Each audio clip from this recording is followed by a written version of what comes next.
बिहारी गुजराती से डरता नहीं है।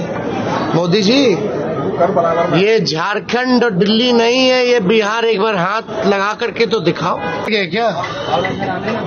और प्रधानमंत्री जी हार रहे हैं तो इस तरह का बयान दे रहे हैं। आप बताओ, एक 34 साल के बिहारी नौजवान को डरा रहे हैं। बिहारी है, बिहारी किसी से डरता नहीं है। बिहारी, हमारे भगवान कृष्ण का जन्म ही जेल में हुआ है, डरा किसको रहे हैं? हम लोग क्यों डरेंगे? लेकिन आप सोचो, एक 75 साल के बुजुर्ग एक 34 साल के नौजवान को धमकी दे रहे हैं कि तुम हमको चुनाव हरा रहे हो तो हम तुमको जेल भेज देंगे। वो वक्त जनता फैसला करेगी, हमारी मालिक तय करेगी।